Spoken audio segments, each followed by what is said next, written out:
Vader, ons sê vir U dankie vir 'n nuwe dag, asook vir 'n goeie nagrus. Ons sien uit na nog 'n dag vol seëninge waar ons meer oor U woord en die feeste kan leer. Vader, ons vra dat U die sprekers en hulle boodskappe sal seën vandag, in die loop van die dag. Vader, ons vra egter ook dat U nou U Heilige Gees sal skenk, dat U en Jesus saam met my kan wees, terwyl ek hierdie boodskap bring. Ek vra dit alles in Jesus se naam. Amen.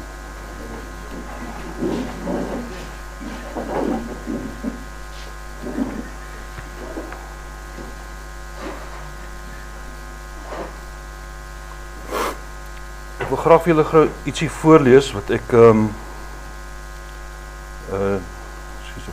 my goedjies hier so op kry. Ietsie wat ek op Google raak geloop het. Die preek vandag gaan oor kennis of ken God. En ek kom op 'n Hebreëse woord af, yada. Ek wil graag vir julle lees. A Hebrew root word occurring over 900 times in the Old Testament. It means to know, but implies a deeply personal, experiential and relational knowledge rather than mere intellectual information. It signifies intimacy, recognition and care, often used to describe a covenant relationship, such as knowing God's character or in marital contexts. Key aspects of the Hebrew word yada: relational versus intellectual.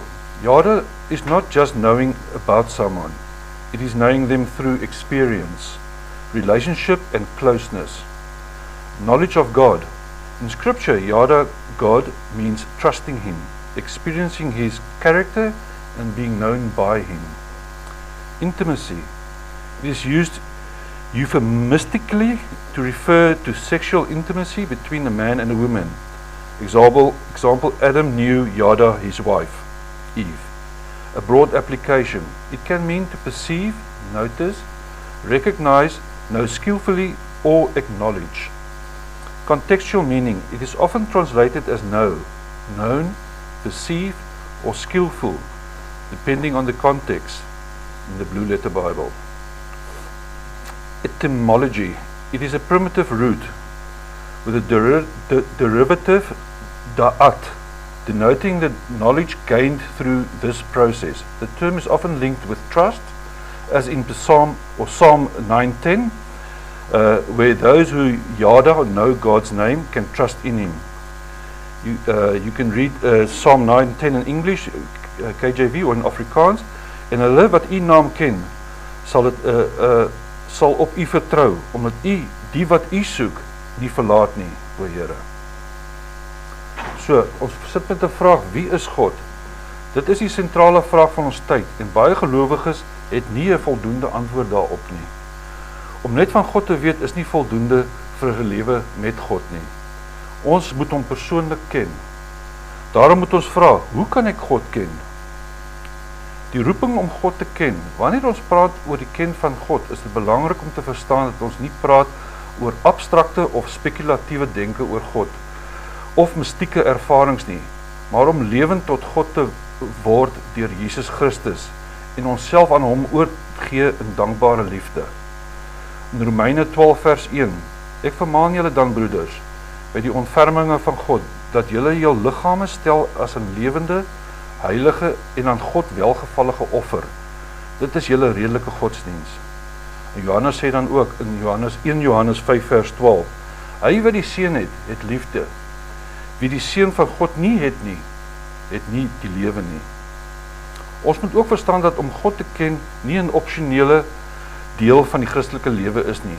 Dit is die Christelike lewe.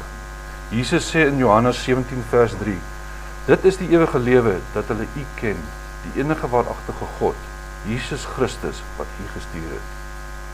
En Jesus Christus wie U gestuur het. Die woord ken in hierdie vers is 'n vertaling van die Griekse woord ginosko, wat in hierdie konteks 'n ervaringsgebaseerde kennis beteken en nie net 'n intellektuele begrip van feite oor God, Jesus of die Bybel nie. Dit verwys na 'n ek-jy verhouding. Die roeping om dieper te gaan. Die metafoor van geboorte bied 'n nuttige manier om die volle implikasies van wat dit beteken om God te ken en in daardie verhouding te groei te verstaan.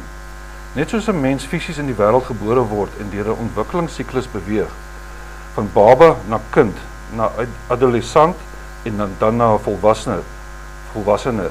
So word 'n kind van God geestelik gebore en geroep om deur 'n soortgelyke ontwikkelingssiklus te beweeg. Hierdie stadiums word in die Nuwe Testament genoem. Paulus maak byvoorbeeld 'n onderskeid tussen die volwassene en babas in Christus in 1 Korintiërs 2 vers 6 of 3 vers 1. En ons sien dieselfde in Hebreërs 5 van vers 11 tot 14. Johannes onderskei tussen kleinkinders en vaders en jongmans in 1 Johannes 2 vers 12 tot 14. Die vraag is, wat beteken dit? Geestelik ken die nuutste baba in Christus vir God, maar nie baie goed nie. Soos hierdie baba in genade groei, so sal hy vorder na volwassenheid en sodoende God al hoe beter leer ken. Ons het waarskynlik al gesien, as ons al 'n rukkie gelowiges is, wat 'n vreugde is dit om 'n baba in Christus te ontmoet, 'n nuwe bekeerling, gretig en ywerig oor die dinge van God. Maar wat 'n seën om 'n vader en 'n moeder in Christus te ontmoet. 'n volwasse gelowige het al dekades lank getrou met God gewandel en wie se lewe gekenmerk word deur 'n mate van liefde, vreugde, vrede, geduld, vriendelikheid, goedheid, getrouheid, sagtheid en selfbeheersing wat werklik Christusagtig is. Hierdie soort volwassene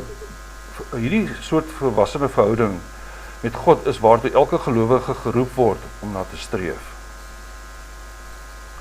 Hoe om God meer diepgaande te ken? Om God meer diepgaande te leer ken, gebeur nie oornag nie, dit verg tyd en moeite. Paulus sê, nie dat ek dit al verkry het nie, of al volmaak is nie, maar ek jaag daarna, om dit myne te maak, in Filippense 3 vers 12. Hy het ook gesê, werk aan julle eie heil met vrees en bewing, want dit is God wat in julle werk, om so te wil, sowel as om te werk na sy welbehae. Dit sal in Filippense 2 vers 12 tot 13 wees. Die Heilige Gees is die bron van essensiële middele wat God voorsien om ons in genade te laat groei en om meer intiem te leer ken. Die Gees bring ons 'n eenheid met God die Vader en Jesus Christus en verseker ons van vergifnis van redding. Ons moet dit net vra.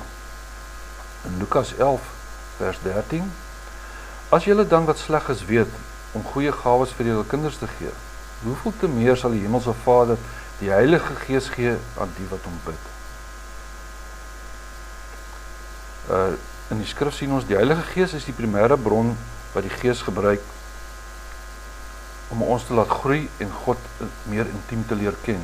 Dit is deur die woorde van die skrif dat God met ons kommunikeer. In Hebreërs 4 vers 12, want die woord van God is lewend en kragtig en skerper as enige tweesnydende swaard en dring deur tot die skeiding van siel en gees, van gewrigte en murg en is 'n beoordelaar van die oorlegginge en gedagtes van die hart. Gebed is ons primêre manier om met God te kommunikeer. Dit is noodsaaklik om God beter te leer ken. Die Heilige Gees lei ons in ons gebede en help ons om te bid volgens God se wil. Kom ons bid saam.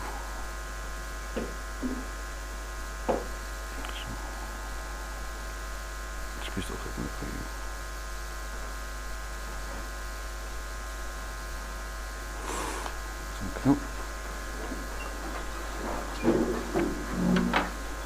Vader, ons is dankbaar dat U, die enige waaragtige God en Jesus Christus, U seun te ken. Dankie dat U ons uitnooi om U te soek en dat U alles voorsien wat ons nodig het vir die reis. Vader, ons vra dat U ons sal help om tyd in ons lewens te maak, sodat ons U kan soek deur aanbidding, deur skriflesing, gebed en gemeenskap met ander gelowiges. Vader, ons begeer om 'n diepe verhouding met U en Jesus te hê.